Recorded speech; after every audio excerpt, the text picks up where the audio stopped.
don't know about you, but that gave me some pause hearing that Kyroot. What if those from whom you took instruction, let me rephrase that. What if those you took what if you begin to look like, what if you ultimately look like everybody that you learned any? No. It was a little coincidental because I did intend to start out something about instruction and teaching. Did you ever try and consider this? Here you are, just take the normal accepted community, city information that now the latest figure, I think, that some astronomer has good reason to believe that the universe must be at least 15 billion light years across.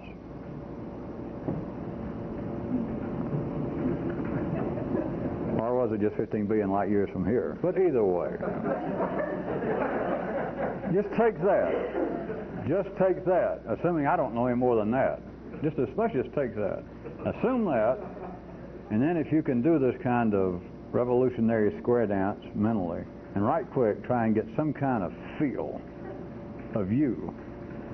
We go wondrous, glorious, magnificent, overlooked, mistreated, half-cooked, of you right quick in the midst of this. Well, you know by now it's not to make you feel sham humility, but right quick try and hold that, and then think about the short period of time you're here. And what I was getting at tonight to start with is to ask you this, then consider this matter of seeking out people to teach you something. Other human beings.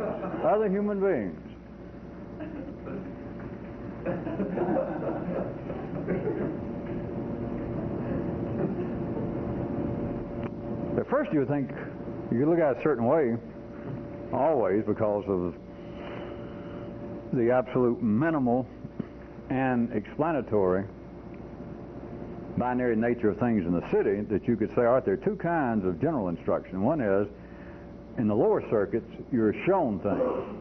Well, let's go back to my original question. How strange is it to teach somebody? Let's just take horizontal history, as it's called, in the city again, ignoring whether I know anything beyond this.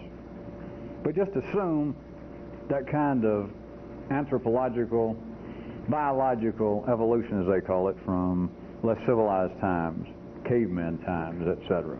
So let's picture cavemen, people of the yellow circuit just starting, just beginning to resemble Homo sapien, Homo erectus. And there's a caveman. Let's say it's you, or you're watching this. When did the first person turn to somebody else and say, hey, if I come over later tonight, when I get through beating up my wife, if I come over later, would you teach me about so-and-so? What would he first ask somebody else? What would one human ask another to teach me? All right, at that level, of course, you don't have to just stay with horizontal history now. Of course, you can go back to your own nervous system, the progression of you in this lifetime, but back where it may be easier to start with, what would be the first things, the kinds of things available back then that a caveman would want no one to teach him? Well, it would have to be, am I not correct? Things of interest, activities pertinent to the lower areas of man's circuit. One caveman is certainly not going over to another one and say, I understand from some of the guys around the water hole that you're pretty up to date and knowledgeable about calculus. I mean, I've always been interested. It would have to be what? Something about how to catch food, where do you go, how you've been cooking your food. It would have to be things apparently of interest to the lower circuits. Then the other possibility, of course, is that you go and pay somebody one way or the other to teach you things that would seem to be of interest, that would seem to be pertinent to the higher circuits. So now let's come up to date. What is it that you go out and pay somebody for that you would consider? Or that you would just sit and watch TV, if it's supposed to be an educational show, or buy a book? And I still like it that the example I prefer to keep you of actually going out, going through the effort, paying some money some way, and going out to another human, and you sit down and you say, all right, teach me so-and-so. Where did that other human get it? Now, first off, again, if you would think we're in the areas of the lower circuits, then you would think, all right, it's from experience. That if one caveman, or even right now, if you could look at it as being caveman areas of your nervous system, those kind of people, more red circuit centered, if you're going to pay somebody to teach you something, it would be more or less on the basis that they're going to show you something. That is, it's something that they learned apparently through experience. How did you learn to kill those big beasts over there so that you can feed your family off just one animal? I'm down here, chasing lizards all day, and it takes me a long time. How did you do that? All right, so if the other guy says, all right, I know how. And I'll tell you how, but when you get one, you got to bring me a third of it, where it's 20 shekels in advance. All right, you would assume, and I'm not inferring that it would be untoward to assume such, that what the person is going to teach you that is pertinent and relative to the lower circuits would apparently come from his or her experience. That somebody has experience in this that I do not have. They're older than I am, they've been there before, they've simply pursued this before I did, and so I'll save myself a lot of time. Or it may apparently be the only avenue open to learn it, but at least you think I'm going to save myself some time, and that's why I'll go pay somebody, because I'm paying them for part of their life. That they did this and I didn't, and now they're going to tell me and save me a whole bunch of startup costs and trying to jumpstart myself, and I'll get them to teach me, which could be very likely show me. All right, now jump back again with me. If it gets into areas that would apparently be of interest and pertinent to the upper circuits, are you actually paying somebody for their experience? Now wait before you say yes, because you can say, all right, I'm going and I'm paying indirectly this college professor. I'm enrolled in school and I want to study mathematics. And so in a sense I'm paying him for his experience because he's already spent probably 12 years at least. I notice he's got a doctorate in mathematics, and so he's spent 10 or 12 years in school, and so I'm paying him for some of his experience. But think about it a minute. Are you sure? Is that the same thing as the man who has experience in killing tyrannosaurs to feed his family? Are you sure this man's got experience in mathematics? What kind of experience? The experience is he paid somebody else the same way that you did to sit down, and the other person stood there and yammered and drew a few things and said, read your book. And so he did all that, and they gave him a PhD. And when his professor dies or retires, he got the job, and now you're coming to pay him, and he says, I'm Dr. So-and-so, and we're going to enter the wonderful world of mathematics. But is it based on experience? Now let us take a third step, or if you prefer, a turn around a 2D corner. Now let me present this to you.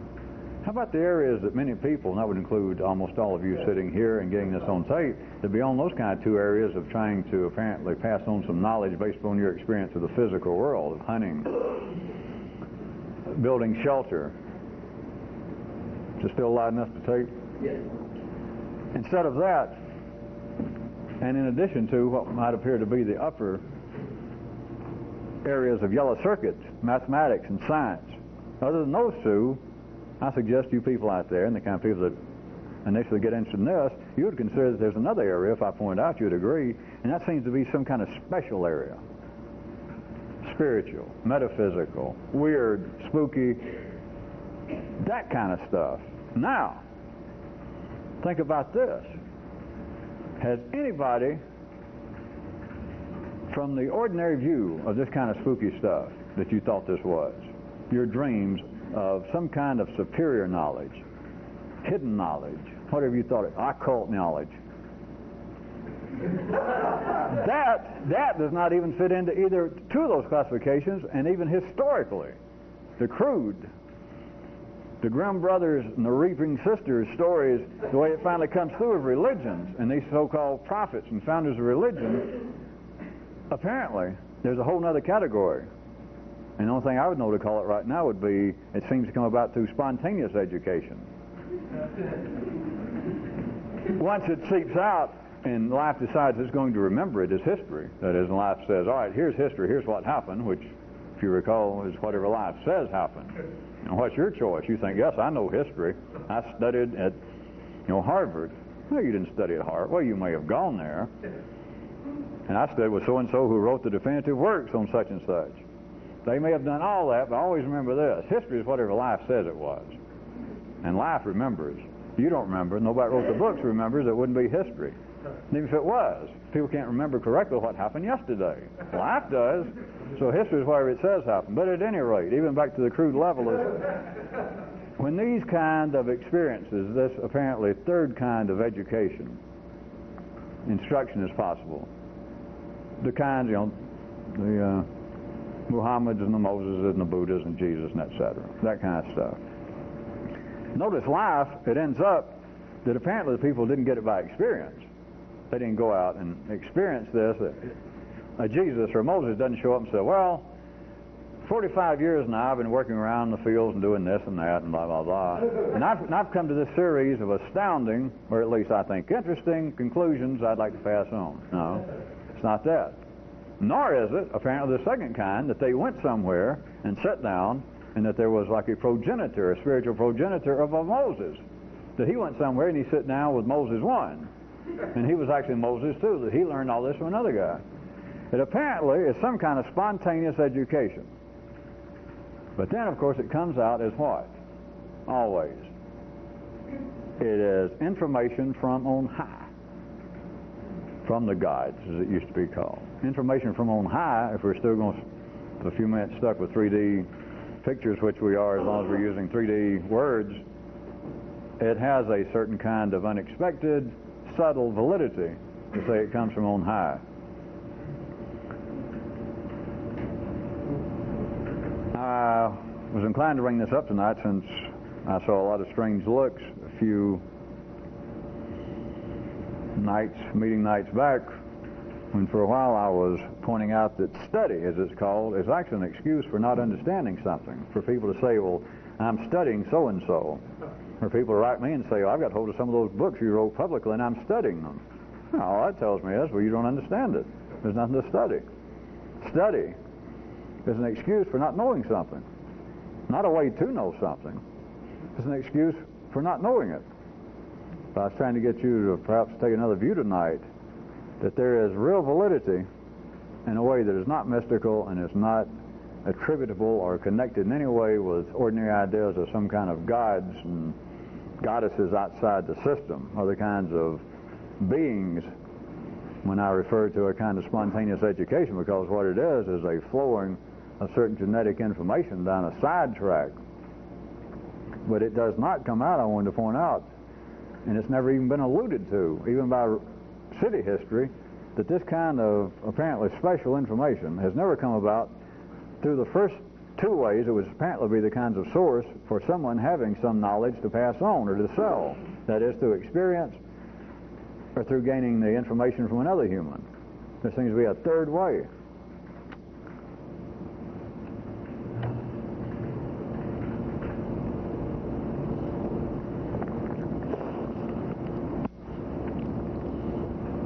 Then I wanted to ask you this. Can men simply be told what to do? Or does it always require also that they be told how to do it?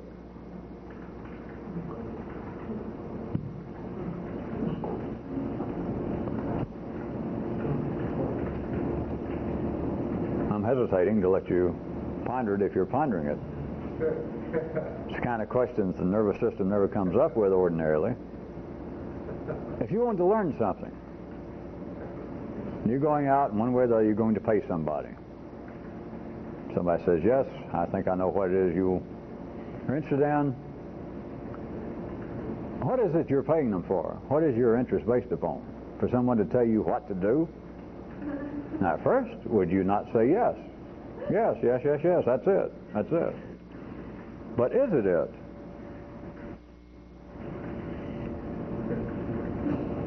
What if it was almost exclusively lower circuit information? To tell somebody what to do, would that be sufficient? What if my caveman, the guy pays him the 20 shekels, and he says, all right, how do you kill one of those tyrannosaurs? He says, all right.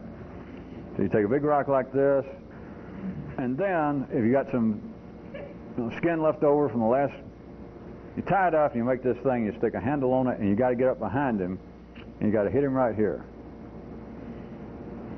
That'll do it. In fact, there's one now. for no extra charge. I got to eat tonight anyway, the family. Watch me. But the lesson, the guys paid him to tell him what to do. Now you got to watch it, because you might say, well, wait a minute, if he goes and does it, he's going to show him how to do it. There is no how to do it. It's what to do it. You either do it or you don't at that level. Or let's say it's a gymnast. Let's jump up to 1988. And you say, how in the world do you learn to walk on your hands? The guy says, all right, I'll show you. And he does it. And he says, try it. And the guy tries it and he falls. And he says, all right, do it. And they try it and they try it. It would be moot to start any conversation about, well, how? There is no how. It's what. Now it gets a little more subtle to the intellect if you move up into what would seem to be domains and areas of interest to the yellow circuit, because then the yellow circuit wants to ask, well, how? How is something done? And it might get into a discussion about gymnastics or circus tricks, circus skills, and it might be a person who was not very red circuit oriented that has no interest in trying to stay on their hands. They got very little interest in staying on their feet. But they might start a discussion with somebody about, do you really know how to do that? And the person might say, yeah. Of course, I've got to point out to you, a non-red circuit person might be even more interested to find another non-red circuit person who had just written a paper on circus skills rather than actually to find a tumbler and talk to the tumbler, because they wouldn't seem to be talking the same language, or at least the same tempo all the time. But he would want to ask such things as, you know, that's weird. People that can walk on their hands, because humans, there's no record of it. I'm pretty well read in history. There's no record of humans ever walking on their hands. It appears to me that since the human organism is now blankety blank 1,000 years old, and the inner ear and the balance mechanism, it seems like it would throw it off to try and stay on your hands. Have you ever tried it? And if the person says, oh yeah, I can do it. So how do you get your, where do you shift your weight? And he would start questions about how. There is an overlapping area in there, if you're listening, that's not as simple as it sounds. But it does present what is a kind of built-in linear mechanism that the question does have some significance. To ask yourself, if you go and pay somebody to teach you something, why is it not sufficient to be told what to do? Now, all of you not being one-sided enough to even qualify as being non-yellow circuit functioning, that is never enough at city level. Nobody is satisfied with that. Nobody. That's nobody. Nobody. They will not stop there. People will feel like, well, listen, I paid my tuition, the rest. I came here and I joined this church, and I've been giving parts of my money and my crops to the church. Tell me the rest. We told you what to do. No. And if they fooled around long enough, 2 or 3 minutes, and the priest, an instructor, somebody, and so I've told you everything, the person would finally say, wait a minute, what I'm trying to say is, tell me how to do it. What is the difference? But no one at city level can stop at what to do. No one. Think about it.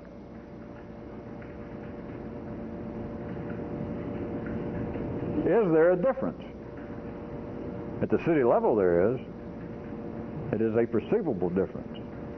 It is a difference that helps create the energy within situation between, let's just say, 2 people.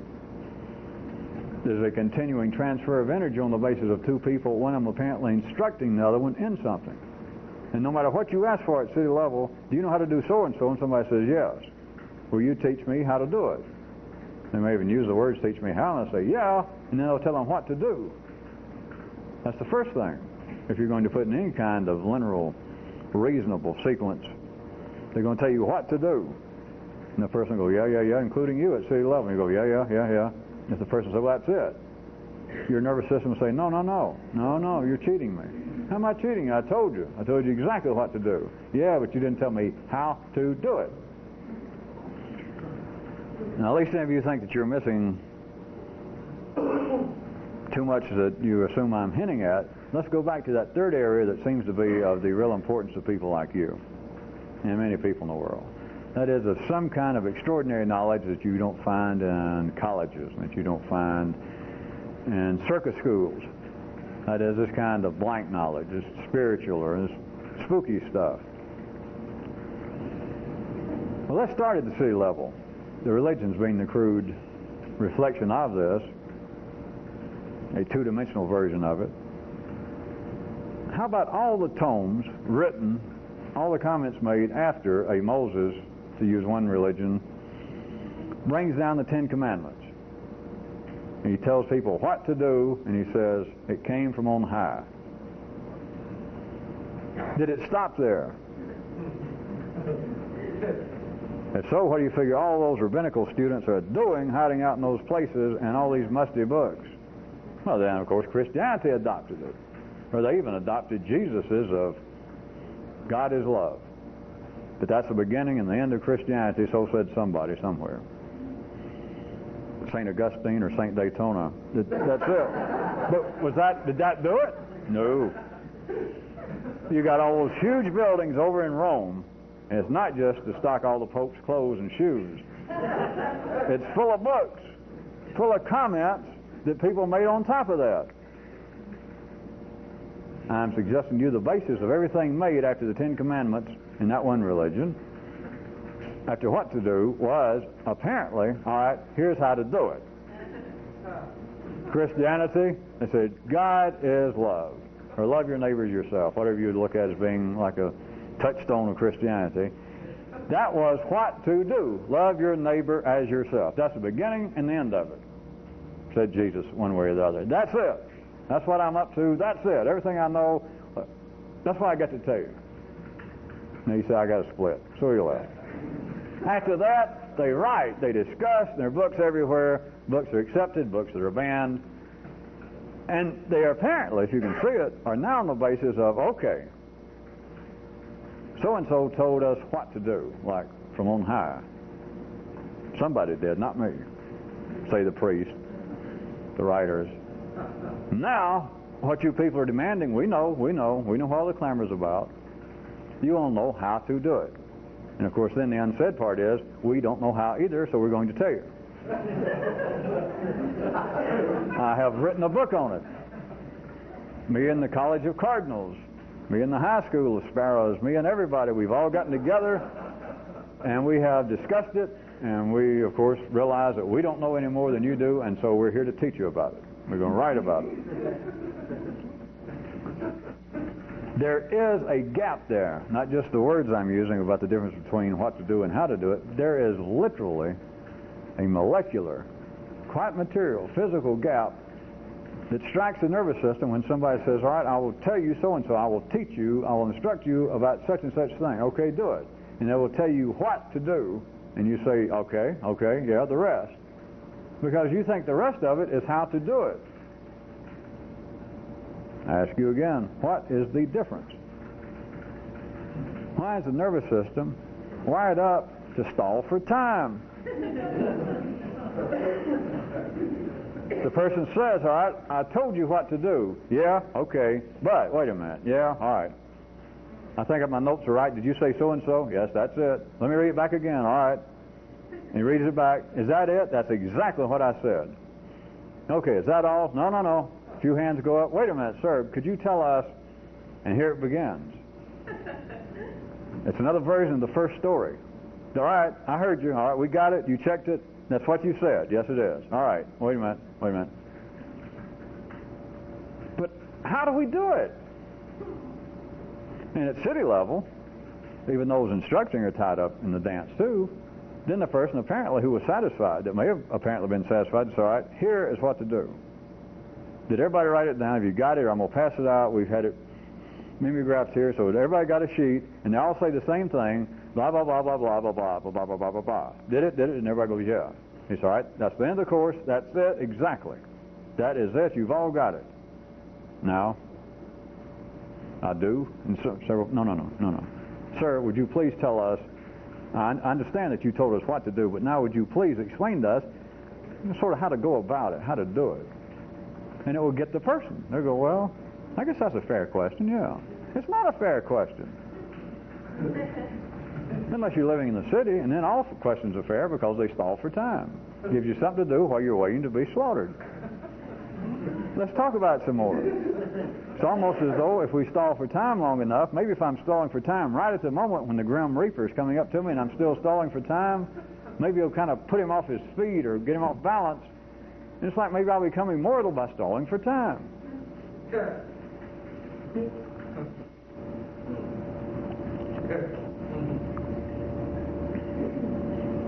This is at the heart of some of the phenomenon that can very easily sound critical, not just because I'm saying that can sound critical, but then you can take it and remember some of my words, and then you start using it as a kind of little critical, if not an actual scalpel or a rusty knife, is like a prod that you keep sticking at life, like, get away from me, or I'm too smart for that, and you're not. And part of what I was going to point out is there is sufficient proof that's not looked at in this way that everybody knows that men don't know what they're talking about. Except no one can look right at it and see it. No one can straightforwardly just realize, well, everybody understands that no human ordinarily knows what they're talking about. Experts don't know what they're talking about. Well, one I like, it's not an attack. I know I've let Kyroots say things like that. All the world's great ideas are wrong. I got a few last night before last. But that is a belly whopper. In case you ever wanted to whop on your belly. But because it's a fact. All the world's great ideas are baloney. Not back in the world. Back in the world, they're just whatever they are. They're whatever life has people say they are. One person here says one thing, one another. But all the world's great ideas are wrong. But there's also, what I was going to say is one of the ones that I like now. I hear it all the time. I guess by now you can probably hear somebody working in a 7-Eleven store probably use it. But of course, where you really hear it is so-called financial advisors and stockbrokers, and that is the diversified portfolio. That I would figure you got on your hands somebody exceptional if you could have anybody with even a tenuous connection with Wall Street that an interviewer could bring up the matter of stocks, and then bring up the matter that then always with that comes these other terms like the little investor. If any man with any ties to Wall Street could ever say the term average investor and then not say something about diversified portfolio, I would think that man might have some potential to be here. Or the same kind of people that could ever say anything about the individual ownership of gold without saying something about hedge against inflation. But now these terms, these are now a piece of currency. But anyway, think about anybody you ever hear giving any financial advice just off the cuff on TV, the radio, writing it. It's always a matter that the average investor, what they've got to do. Now I'm telling you this, and the guy has credentials. He got on a suit, got on a power tie, got all the stains off his tie from his power lunch. And they give his credentials. He works for a firm, it's got longer names than all the apostles put together. But he says, all right, I'm here, I'll level you people. I normally, even if you just came to me at my desk, I'm up to $200 an hour just for my advice, but I'm glad since I'm here on the show with you, so-and-so, I'll tell you this, the thing about the average investor, and I'll tell you this, and I'd tell you if you were paying me $200 an hour in my office, I'm going to tell you this, what you've got to have.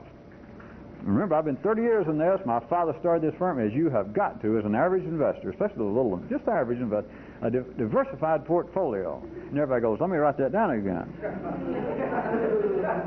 But notice, it is an admission. It's just glaring proof, and this seems to be in a real important area, money. It's glaring proof that the expert doesn't know what he's talking about. Because if this expert knew what he's talking about, you wouldn't have a diversified portfolio. You'd pay him, you'd say, what stock should I buy that's going to be a sure winner? And he'd say, such and such. And your portfolio would consist of stock X. That's it. And you'd buy it and you'd forget it and pay him his money. Am I right? Sure I'm right. Then you get out of And that's just right up to the... And it passes, though, do you see? It passes even the person who says it, but assuming you're sitting there listening to it, and you respond, or somebody around you responds like they won't write that down, or they nod knowingly, all of you are in a dance that is passing for being highly sophisticated and knowledgeable. The kinds of people that have some knowledge of the intricate workings of the stock market and how you must protect yourself if you're going to be a winner. If you're going to be a winner, you don't protect yourself. If you're going to be a winner, you'd know what you're doing. I'm not inferring that anybody does. Nobody knows anything about the stock market anymore than they do the weather, which I've always assumed people went into stock brokerage because there are just no jobs available as TV weather people. That's just my opinion. That's just an opinion.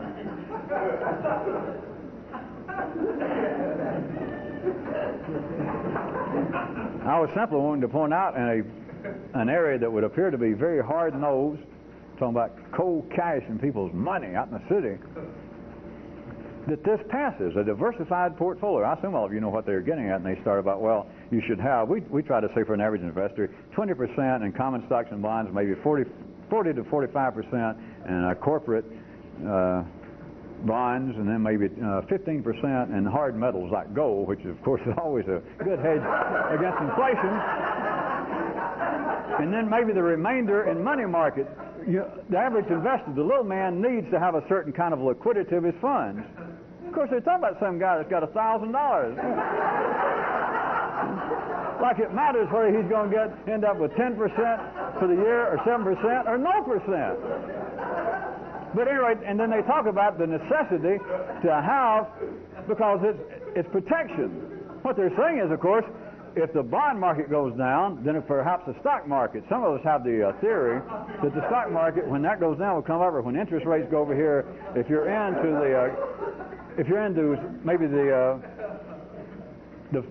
federally backed diversified or federal backed funds, money market funds based upon federal instruments, then normally when the interest rate goes down, this goes. All they're saying is we don't know what we're doing, except I'm an expert. I'm an expert, and so what I'm here to give you is my expert advice. So what he's saying is, I don't know. All right. Now, how about the areas that seem to be of real interest to people like you who are not so crass as to have your main interest in life money? People are interested in spiritual matters. People that's tried to be religious. People that's tried to follow some kind of cult or some kind of guru or something. You don't hear me? You don't hear the same thing? The same thing? And nowadays it's even more so in a sense. The so-called New Age, which is just a term, but they're promoting a kind of diversified portfolio that we're going to encompass more and more aspects of different religions and philosophies, chant a little, perhaps fast a little. Some nights go over and visit the Hare Krishnas, just to see what, other nights go do so and so.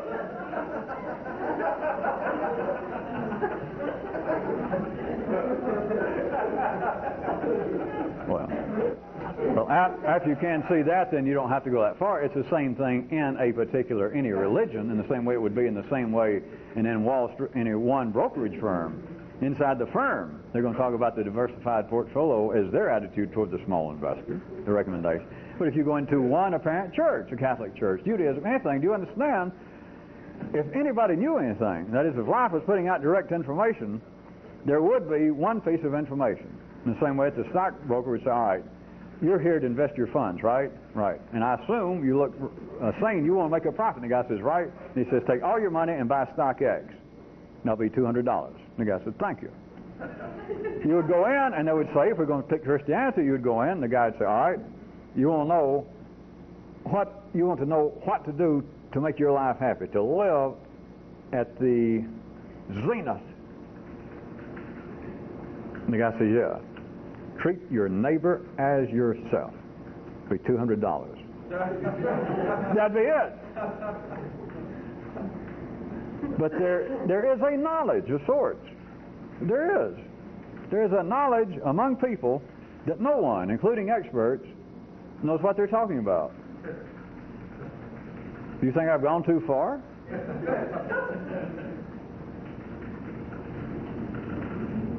Do all you people know how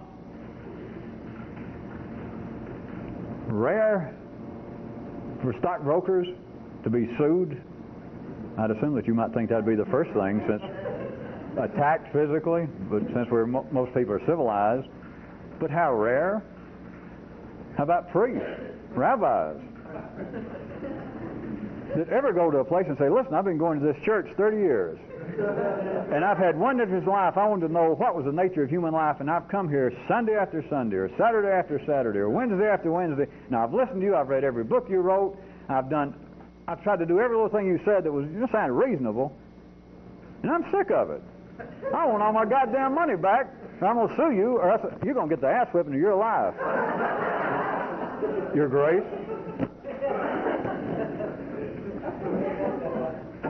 This is not psychological. It's not even intellectual, because this is not something originated with man. It's life. It's having to do with sensual information. But people know. There is a knowledge in people. I shouldn't say people know. I should be a little more scientific with some of you. There is a knowledge, which of course is simply molecular activity in the nervous system, but there is a kind of knowledge, a kind of awareness in humans that no other human knows what they're talking about. It's there. Notice that people are not upset. It is a part of life. Well, a part of the information now comes out on such things as, I'd already pointed out that, hey, now such and such firm has one of the best track records on Wall Street, but Jesus, nobody can absolutely predict the stock market, or they wouldn't even be working for a living. They'd be just turning all their money, blah, blah, blah, blah, and you go, yeah, that's true. So it seems that way. When you get into the areas that seem to be not so materialistic, religions and etc., priest, the Pope, everybody say, look, I got a good background, I worked my way up here, and I really tried to do what's right. And now he's playing the same kind of thing as a stockbroker, but he's saying, look, none of us can do exactly as Jesus, or as Jehovah, or as Allah said. We're all simply human, and we're frail. We're imperfect, and we can't do it. What he's saying is, you got to have a diversified portfolio, because even I can't do it, and I certainly can't tell you exactly how to do it. I can tell you what to do, but don't ask me how to do it, or else you just get me to talking. And all I do, of course, is increase the stuff in the atmosphere that helps bring people together. They like to get around that. But I can't tell you. But the people know it. All the Catholics know that the Pope don't know what to do. That's why you got to have a diversified portfolio. Judaism is not that tied to religion from one sense as Catholicism, but all over the world. You've got all these people with little caps on studying stuff that's just almost incomprehensible, that nobody can live long enough to read it. And they read it, and they read it, and they discuss it. But people who would, in a kind of at least a semi-religious sense, consider themselves to be Jews, they look upon it as, hey, that's great. There's all those people in there reading that stuff. And if you said, hey, how's it going in there? They would all, if they could tell the truth, go, get a diversified portfolio. We don't know what the hell is going on. And nobody finds that. It's not curious. It's not open to any kind of debate. Nobody attacks them for it. There is a knowledge in the city that no one else, there's a knowledge in humans, a kind of energy, that no one, even experts in any field, knows what they're talking about, and no one cares. Turn the tape over a second.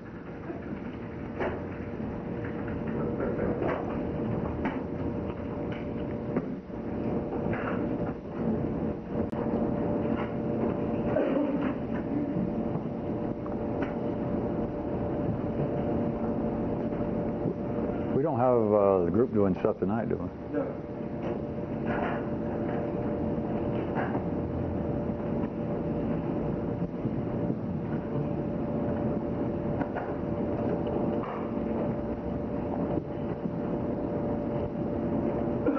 Well, I'm not attempting to get zenny on you or to make any of you more depressed or confused than you might be were it not for my splendid indirect influence on you. But note, if we're going to press on a little further with binary thought being absolutely the epitome of reason and logic, which I can be in case you never noticed it, then it's only one step from what some of you already glimpsed just in the last 30 minutes.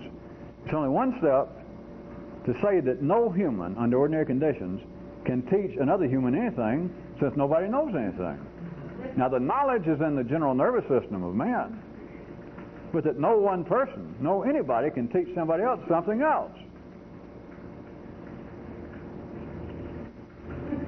What kind of position, if I said, all right, let's quit talking about the city for a minute, how about you people?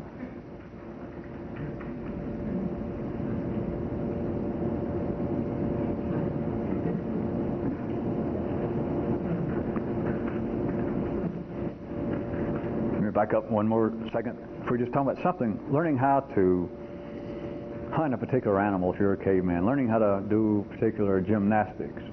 Apparently somebody, you would pay them, or apparently somebody could teach you something based upon their experience that they've already learned how to do it. It was something that was not natural, and they had to learn how to do it through trial and error, and they did it, and now they're going to teach you. That sounds all right. A little higher up in the nervous system, apparently, you decide, I need to know more about mathematics, and you find somebody, either in a college or a private tutor. He says, yes, I can teach you. And it's on the basis that all the stuff you need to know, you say, well, what I need to know is enough to run my little business, and I need this kind of guy listen to it on. He says, all right, that's no problem. I could take you into advanced calculus, and I could take you into areas that just totally theoretical. But at least everything you will know, I can teach you, no problem. And so then apparently he's going to teach you on this basis that somebody else taught him. We're not talking about something through trial and error.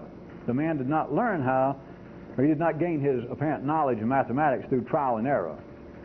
Not the same as staying on your hands. Not the same as trying to chase a Tyrannosaurus, and sometimes it chases you, and sometimes you get it, and sometimes it gets you. You know, that's not the way the man deals with equations. Subtraction. But apparently there was some kind of knowledge that was not gained through physical experience. There was something that's been passed along. And nobody, the yellow circuits can't really go into that much further. Like, well, how did it start? You know, I don't know. Is it the same that somebody learned that, all right, if you kill one of those things, you can eat it, you know, keep you alive? And that was a discovery. Did one time, just somebody was sitting down, fooling around the dirt, and suddenly came up with a quadratic equation and realized the significance of it and went, wow! The yellow circuit just has to go, I don't know, it's just kind of some kind of gradual process, I guess. The thing is, it would not seem to be based upon the physical experience of one person, that is the tutor in this case, the instructor, and then him or her telling you. All right, so we got that. And then I point out the area that there is really no description for. They've normally referred to it as some kind of divine revelation and that kind of shit. And I was saying it'd be more, compared to those two, would be more as a kind of spontaneous education. That if a Moses or Jesus, anybody actually lived like your stories, and I could produce them right now. You know, we had a few beers and sit around, and I said, watch this. I said, tell these people, all that stuff you got, where'd you get it? You know, have another drink. And he would tell you, I don't know. Was it from some kind of experience? That'd be nuts. What kind of experience would lead somebody? What experience did you have that suddenly the message in life is treat your neighbor as yourself? What experience did you have? Of course, now that the whole line doesn't sound that astounding about treat your neighbor as yourself, but assume that one time that was breathtaking. And so then if you ask, all right, who taught you that? Now, come on. Somebody taught you that. You went, no. No. In fact, I hung around the temple for a while. Didn't you ever hear the stories? We had some fist fights down there. And I used to go, because I hung around a bunch of those fuckers, and I kept talking to them about, tell me what's the secret going on here behind the closed doors when you old guys get together. And I finally got in, I found nothing's going on. And I found they sitting around having a few drinks wondering, hey, you think those Christian people really know what's going on? Or how about the Egyptians? Maybe we should have stayed over there. They may have actually known something. They don't know what's going on. So, the question that you would ask him about, all right, where'd you get that thing? Who told you? Nobody. Well, where'd you get it? I don't know, I just kind of knew it. If that's the case, how can you learn anything? In the third category, how can you learn anything? If it is a spontaneous kind of education, how can you learn it?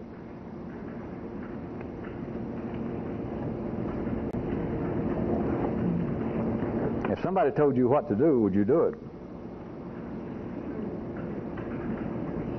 know somebody's told you what to do before. Did you ever do it? Well, of course, I was expecting some further information, at least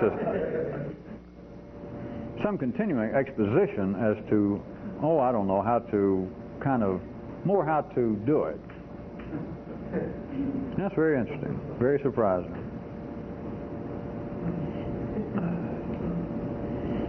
The thing about stalling tactics is they work. But you can stall long enough, and it's an excuse for doing nothing. You stall long enough and you'll die. And then you don't know whether you could have done it. You don't know whether it was possible that you could have had some sort of spontaneous education. It could have occurred in you.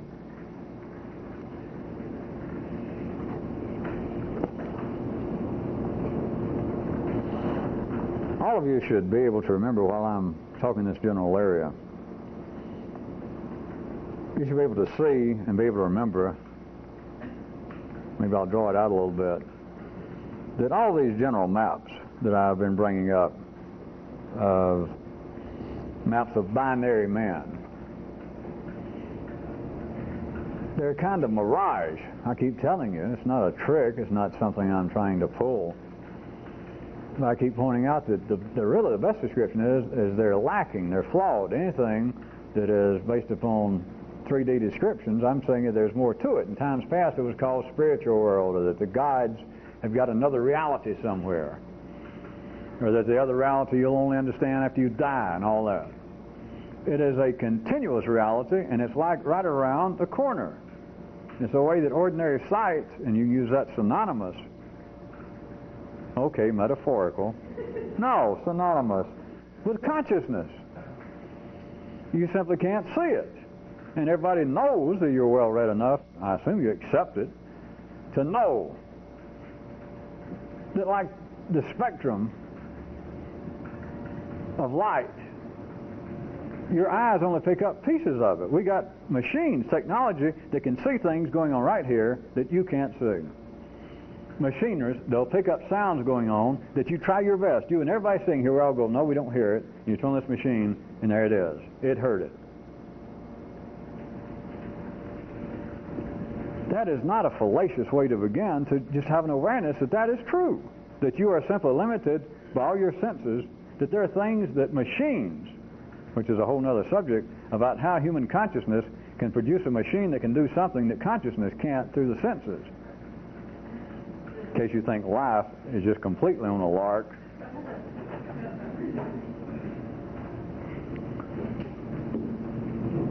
But all descriptions, even mine, are lacking. That is, all it is a piece. And it's not lacking because of some sin or omission of man. It is simply the nature of consciousness as it is. In the same way as eyesight or hearing, it only picks up a part of actually what's known to be going on right here, right this second.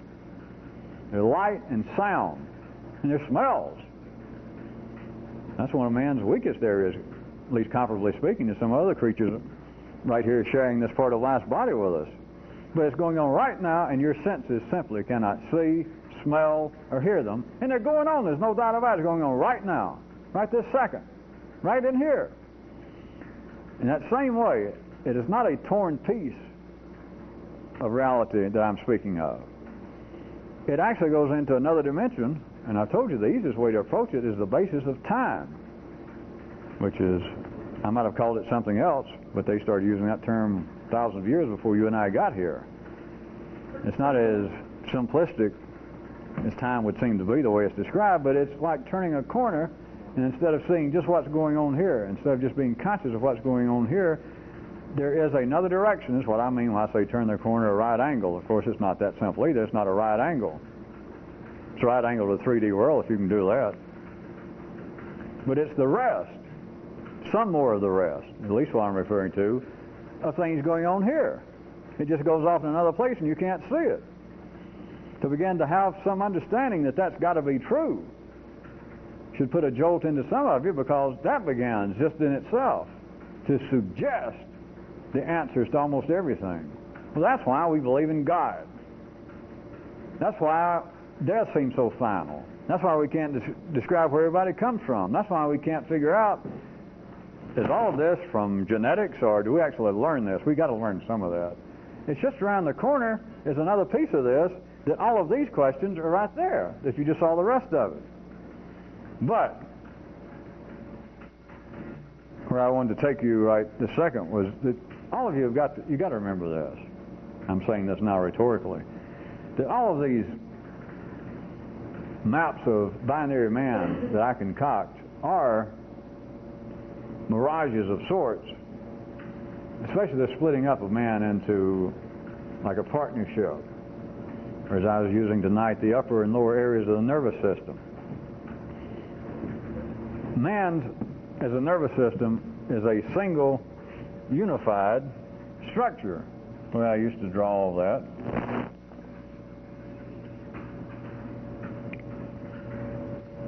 It is not cut up into anything. But what gives it the sensation, and why I can use these maps when I really have no choice of mapping man and talking about you and you.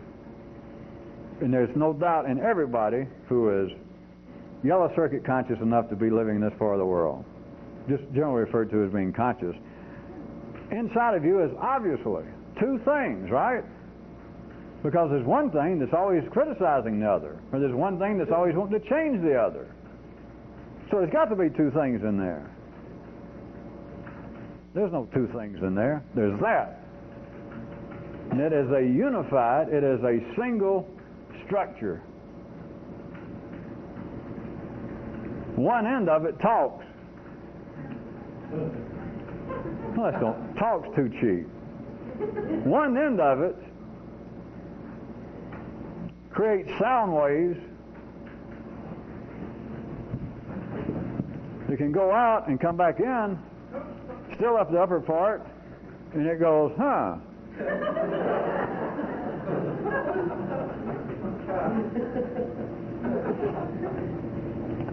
My line I draw through city consciousness, line level consciousness, at any given time is simply referring to the fact that a part of the nervous system, it's not an end, there is no line drawn there, it's not cut off, it was not suddenly some jump, because there is a continuing flow of energy of life through man's nervous system.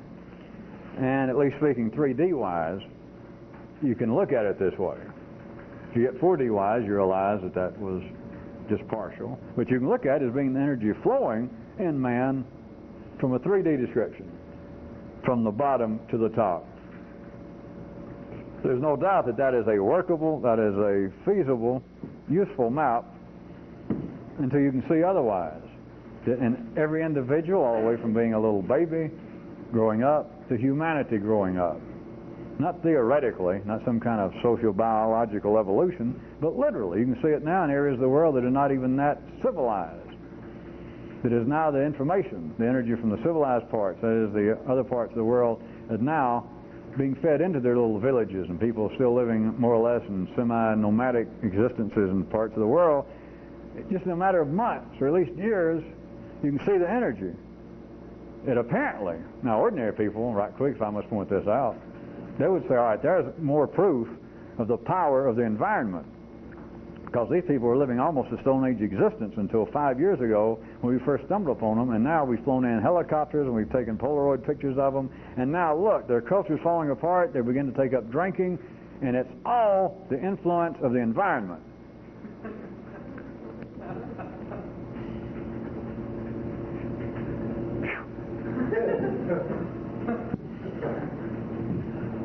You can see in a usable fashion, you can look at it this way for the time being, that the energy in man's nervous system, life's energy, life's growth energy, is flowing upward. And this is where it's expanding, the same way that a tree grows. It is expanding. This is where it's happening. Men are not getting any bigger, to speak of, not for any particular reason. They're not getting any taller, they're not getting any stronger. The lifespan's been affected. But what I'm saying is at the lower levels, man's not in any discernible way in the city developing new senses. But it appears that at this end, this keeps expanding. That is, he becomes more and more intelligent, sophisticated, civilized. But it is absolutely, I just wanted to bring it up tonight, that all of you have got to have some kind of continuing awareness that all the maps in the world, including mine, that split up man in any way, into you and you, into a partnership, into a conscious and unconscious mind, or me into saying the upper circuits and the lower circuits, like they're two separate things. They are not. You got the nervous system, and it is single, it is unified. But you've got one part of your nervous system, you got one area that talks, and you got other areas that do not talk. That's you. That's man, the conscious being. That's it. Used to, several times a year, I would say something about, if you don't believe it, let me cram a Phillips screwdriver up your nose. Let's take a hammer to you, which is a lot cheaper than having surgery to prove it. But people are rendered non-conscious forever through accidents. Right here. Now, of course, the truth is, I assume you know, it doesn't even have to be right there directly. You can hit the nervous system somewhere else and still shut it off forever. But at any rate, it seems more a poetic justice. A great head injury, and there the poor person lies. Their blood pressure for the last 20 years has been great. They got no heart murmur, no cholesterol building up around their heart. We've kept their weight down. And there they lay. 20 years they've been laying there snoozing. You cannot call it a conscious being. Forget any kind of apparent the religious description of the last 20 years has been great. They got no heart murmur, no cholesterol building up around their heart. We've kept their weight down. And there they lay. 20 years they've been laying there snoozing. You cannot call it a conscious being. Forget any kind of apparent religious descriptions of the poor old person laying there and that they're still one of God's little creatures. You've got a person who does not qualify as being fully human. They are not conscious. You can't call them a human. If it's a loved one, part of your family, of course you can call them that, but you can't call it a functioning human being. And the only thing lacking is the part that talks has either been shut up, or the other part of this that talks, that hears, can no longer hear the other part talking. So I'm not going to... So no consequence for me to tell you whether the person's actually dreaming or talking in there or not. If they get hit hard enough, they're no longer talking, period, whether they can hear it or not. So you've got the old Zen story, instead of the tree and nobody there to hear it, you got inside your own skull, do I hear myself talk because nobody's there to hear me talk?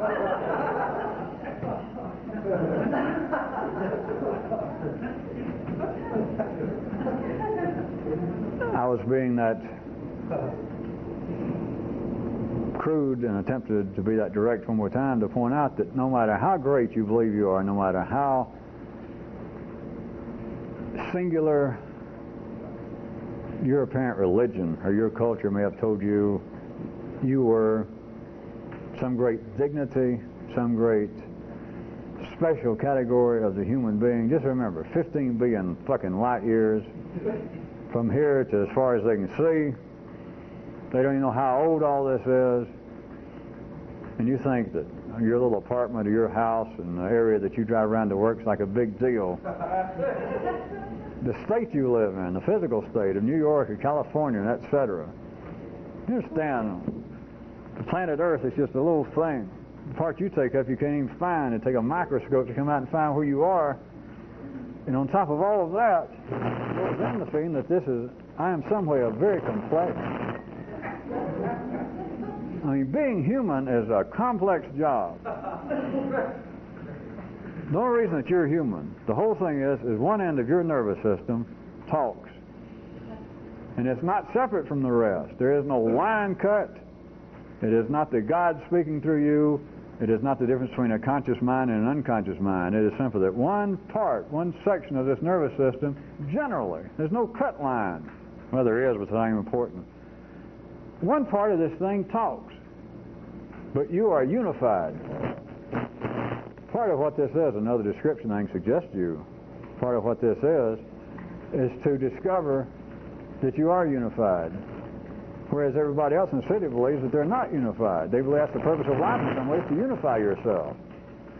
Better put, normally from what there's one part of me, I'm not unified, of course, and there's one part of me that's the troublemaker.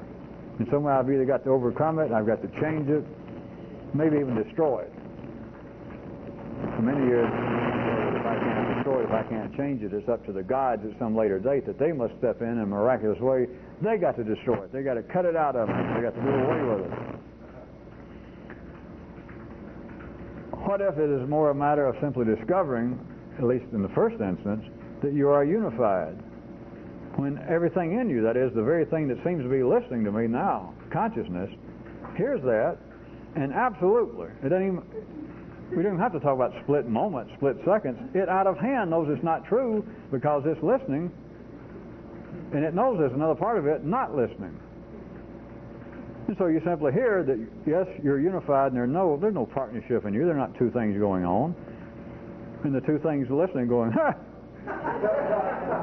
Or one of them may be going, well, let's be serious. I mean, if he said that, but as soon as it thinks that, it's aware that the other part is not thinking this, so there's two parts right there. There's no way out at the city level. But in the first instance, to find out that there is only a unified, single nervous system in you. And that's it. Everything else is a map, and it's temporary. Everything else is simply a sketch. Everything else is having to use a map because people believe that they're in such and such place, and you can't start off and say, no, you're not.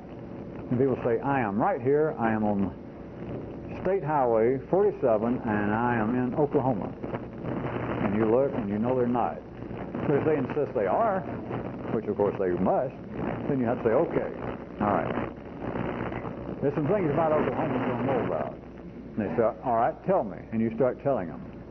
And you apparently are having to map out Oklahoma when you know they're not in Oklahoma. But you also know that they can't see otherwise. Everybody believes that they're somewhere. And everybody believes that internally they're at least in two places.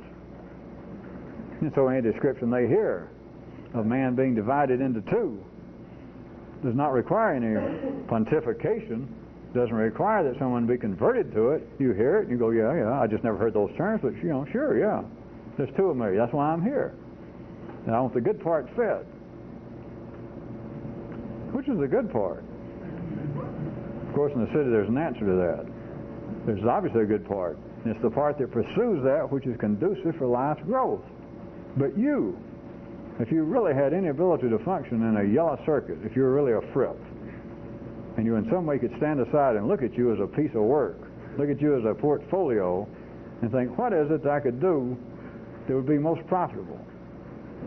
It would not be to pursue any of the ideas you have of change, because I've told you enough, I've pointed, I've sketched, that you ought to realize that if you could execute that kind of one-sided change, that is, to change the balance of what seems to be you, the binary biped, that if you could change it, you'd simply be worse off. You'd be more one-sided. There's actually no change whatsoever. You've got to first realize that you are unified.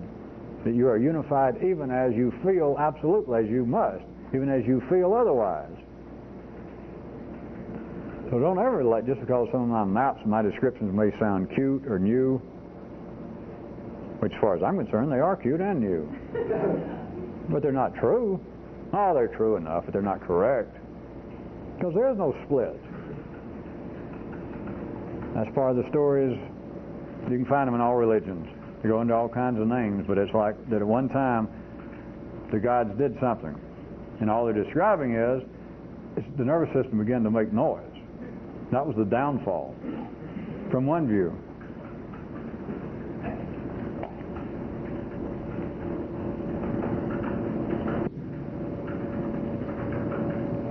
How about a little slight variation? I haven't used it in a while, the radio station. There's a way in which you could see the nervous system like the top end, the top area. Remember, there's not really a line. The top area. You can see it as like the actual speech that's being broadcast by a station. But you remember before when I used this, I referred to it as WDNA. Another name. Rather than that, because if you listen right quick, this is getting pretty sticky, but you got to listen because it doesn't fit into 3D words. Rather than DNA, that is the station WDNA, call it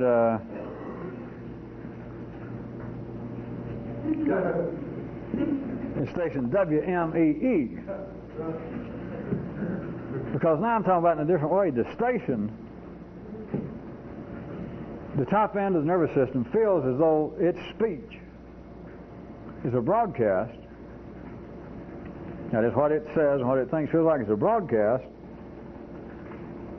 And it seems to have some knowledge about the nature of this broadcasting. Like it knows that it has to get daily charges. If it was a broadcast, it knows that somewhere it has to get some more electricity, some more food, some more energy of some kind. It knows it should stay out of storms. It knows it should avoid, if possible, sunspots. And it should wash behind its ears. But it cannot conceive of the source.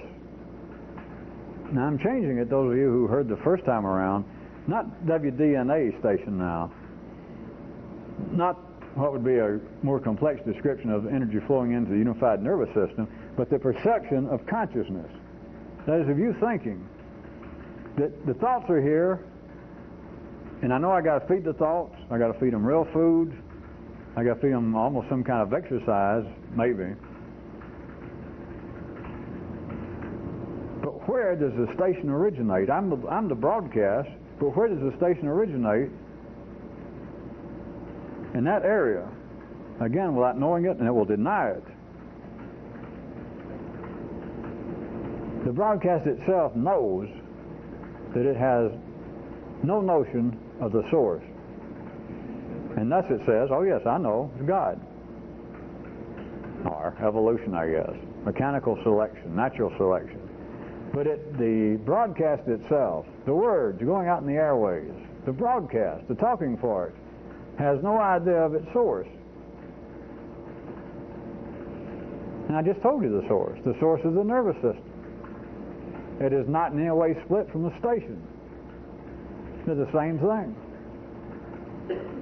But the broadcast itself feels otherwise. Well, I'm out here hanging out by myself. I'm subject to the wind, sunspots. And this is coming from somewhere else. And I'm hanging out here in the wind. I'm stripped naked. I could get hit by lightning. God knows what could happen to me. I'm just hanging out here. There's got to be a source. That is still the feeling that the nervous system is in some way fragmented, or that is that human consciousness, human nature, that the human being internally is fragmented, that I am episodic because I can think things, some of the things I don't like, some of the horrible nightmares I have. And I didn't sit down and decide to do that. People don't question the good stuff, as they call it. Well, I have dreams of things I'd like to do, but the nightmares, my dreams I kind of planned. I've thought about them, and I'd like to pursue them if I have a chance. But the nightmares, where the hell they come from? The broadcast knows that it has not the slightest idea of the source. And the source is the broadcast. It is your nervous system. That is not, of course, moving into another dimension, it is not the source. But what seems to be in your nervous system, in an individual, that something is coming out of me, something's happening in me, and it comes out, and it's separate from something else in me. That is, I'm having these thoughts and I say things, and yet some of them, at the very least, some of them, surprise even me. I don't like them, I'm not responsible. And then once it gets little glimpses, on a nice day, it would have to admit, I don't know where any of this comes from. Oh, wait a minute. That'll be the work of the gods. It's the nervous system. If you had a kind of awareness, it's not this simple, but if you had a kind of awareness, like walking around awareness and feel that is unified, then there's no feeling that there's something in you separate from anything else. And I really begin to get verbally spurious to say such things as, well, if you understood that, you wouldn't care what went on inside. Because that's unreasonable. And it's not simply that I could say, all right, if you had that understanding, if you could feel that you're a unified that you're a single, unified nervous system, that you are a piece of an energy transformation, then things you don't like that are going on in you now, it's not really correct for me to say you wouldn't care anymore, because that doesn't begin to cover it. But okay, you wouldn't care. But that's not it. It's not that you'd still have them and say, well, all right, all my life I've been imagining strangling my little brother because I felt jealous of him, I think. That must be it. That's what yeah. And so I've always had dreams about strangling him, and I feel terrible about it. All right. You'd still have dreams of strangling, but you wouldn't care at all. See, that's not it. But you wouldn't care at all anymore. That's not it. All right. You wouldn't any longer have dreams of strangling your kid brother. That's not it either.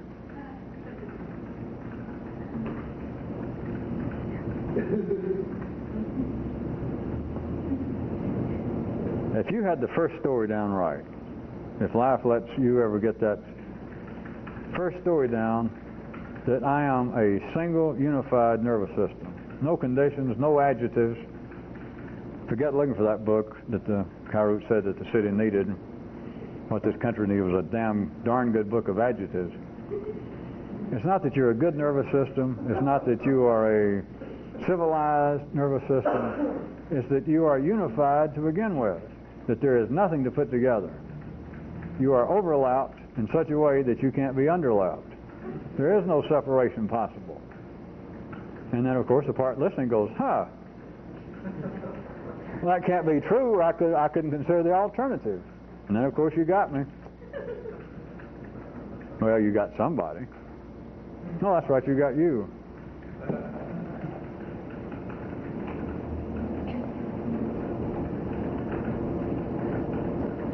I guess that gets sticky enough. How about,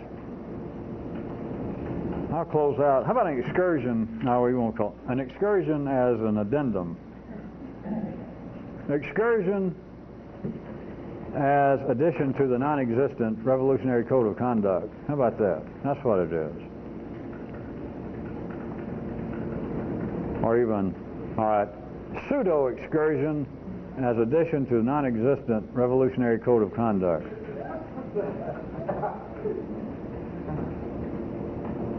Here it is. Is that you should cease to deal at all in verbiage like, it's most unlikely that I will do so and so. Or, it's very likely that I will blah, blah, blah, blah, blah. Now, at first blush, this might appear that that's someone trying to be precise, trying to be exact. If you're trying to tell somebody, I would appreciate it if you would prepare perhaps to help me because it's very likely that next week, or to tell somebody, well, don't get your hopes up because it's most unlikely, blah, blah, blah, blah, blah. In the same way you shouldn't discuss the cost of anything, for instance. You should not use such terms. You should have one word covers it all, and that's possibly. The exactitude that a revolution, especially dealing with yourself, but dealing with others, remember, is the what? That's right, you told us not before last. You said it was the same thing. Good, good, good. You can come back. Dealing with yourself, apparently. Dealing with yourself. You should never say, you shouldn't speak in degrees or graduations. Being here in the binary world, of course, and you being an upstanding, reasonable person, you should always deal in no less than what? How many alternatives? It should either be all, nothing, or possibly. And to a revolutionist, possibly means everything. But you should never tell anybody, much less yourself, anything about most likely, very likely, highly likely, quite likely, quite unlikely, I seriously doubt it. It doesn't matter whether you're apparently speaking in a positive or a negative manner. You should never say anything. If you find you're about to say something in response, or if you're going to initiate something, don't ever speak in any kind of degree, some kind of graduation of the possibilities. Simply, it's possible. Because that covers all and nothing, once you understand it. Once you can turn the corner, that eats everything, and there's a real reason for this. I wouldn't even bring it up. You should never tell anybody, and especially yourself. All right, you should never tell yourself, and especially anybody. Most unlikely, very likely, highly improbable. If you're not going to make an absolute statement, then everything else in the world, in other words, if it's not all or nothing, if you can't either say yes or no, you should always say only this, possibly. And you should try and look, I guess, like Buster Keaton, the Pillsbury Doughboy. The name of your face should be Bland. Now, possibly, or somebody asks you directly and you have got to respond, well, you do so and so, and you cannot, for whatever reason at the time, deal in all or nothing. Say, possibly. It is passionate non-committalness. But also, if you'll note, people constantly, which I think, when I say the term people, we include a lot of you, and either some of you out of town. Especially the more you're trying to apparently be sincere and be serious. Somebody said, can I count on you to do so-and-so? Didn't you say one time that you were going to do so-and-so? Yeah, I guess you got me. Well, are you really going to do it? Well, at this point it seems, I got to admit, pretty unlikely. You should never deal in that. If you can't say yes or no, say but one other word, and that's possibly. Say it and don't mean it. Or say it and mean it, but if you could say it and mean it or say it and not mean it, then you're only a small step from the blues. No, that's a small step from yes and no. Possibly. It is worthwhile. Possibly should be it. Unless you can deal in yes and no. And if some of you will pursue this right quick, you might find it to be more fun than a falafel. That even if you can find that you can say yes and no, that is, at the ordinary level, that whatever is at hand is of really no pressing importance to you, is to go ahead and fake it, and instead of saying yes and no even when you can, go, well, possibly. It's better than WD-40 in the city. Some instances it's better than Vaseline. It can be better than being an ingenue, and especially better than being a moose. Just possibly. I can go ahead and tell you that we should have made an excursion, I guess, an absolute. But you ought to just roll this around. Just taste it, think it, speak it. Find instances, bring them up. Strangers, stop somebody in a parking lot. Be able to say possibly. And don't ever let yourself go any further. And don't retreat. Ah, come on, it's pretty unlikely you're going to do that. I didn't say it was likely. I said it was possible. Whether you answer directly or not, or somebody saying, wait a minute, I bet you can't refrain from doing that.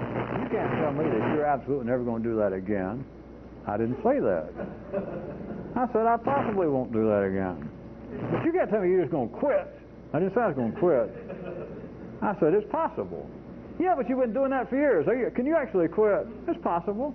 Yeah, but it's unlikely. It may be, but it's possible.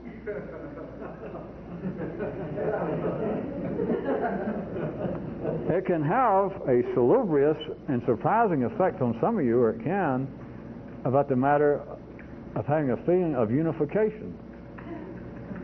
Because it's a part of the nervous system. It's a part of the nervous system that doesn't like this. Not for some philosophical, psychological, spiritual reason. It's because the nervous system is wired up in the main, to transform energy in a certain manner, at a certain tempo. And it can give you a feeling. It can give you the ability, for a certain time, to feel a kind of unification. You've got to be able to escape, though, what seems to be the extremes, and the extremes always can be reflected in the polarity of the human nervous system as it's normally felt and thought about. For you not to go, then yeah, it's unlikely. It's possible. But it's also, not only is it very unlikely you're ever going to do so and so, but based upon what I know about you, I can almost guarantee it's all but certain that you will continue doing so and so. Yeah, that's possible. Yeah, but by the same token, what I told you, to say the very least, it's unlikely, and I say unlikely with my tongue firmly planted in my, that you will ever even make any effort to affect that part. Possibly. I mean, I'm right. Yeah, you're possibly. I know I'm right. I know this about you. That's possible. And you can't fool me. You can't tell me that you'll ever be able to directly, forget just that one aspect, but to actually ever go over here and confront that and change it. You're going to tell me that? Possibly. Yeah, but you can't guarantee. You can't tell me you're going to do it. Possible. Yeah, but unlikely. Possible. That is not the kind of activity that keeps the nervous system moving in the general individual way that humans in the city, the middle class, are supposed to do. Some of you might even get a feeling about how crude it is that life has come out with these notions of hermits for some spiritual reason, of getting off in a cave by yourself and trying to pull yourself together by getting outside or away from the so-called external influences, to try and chant or to meditate, and to stare at one point and pull yourself together. Better way is to pursue the great school of thought based upon possibly. Some of you are really going to be in for some fun. I bring out these things, and I'm not trying to give history lessons, as I say, but to understand that there is a working of the human nervous system in you. Forget everybody else for the time being. In you, and you can have an experience and understand just right then that one thing hit some people in life, that life let it hit some other humans, and it not only was this that I just saw, it went from that to hundreds of thousands of people over 5,000 years putting on hair shirts, cutting off their hair, taking up baking bread, going off living in caves, painting all kinds of strange symbols, chanting, making weird noises, trying to feel electricity running up and down their spines, humming, and all it is was that little pieces of life come out in a few people here and there, and sometimes it appears to be one guy started all. He went, hey, we've all got to, those of you who are interested, I'm here to tell you. I'm here to teach you. All of you who are interested, run off by yourself, don't stay together, and go find your own cave and get in there and get real cold, cross your legs, sit in a weird position, and stare down at your left big toe. And just keep your attention there, and stay away from women and anything that'll stimulate you, just sit there. To realize that kind of shit happened, and all it was that one person, in a sense, went, wow, and it turned into that. That wasn't strange enough for you? Look at the size of the Catholic Church. Off one little thing. Just among others. Well, I'll see you, I guess, in 2 nights. Possibly.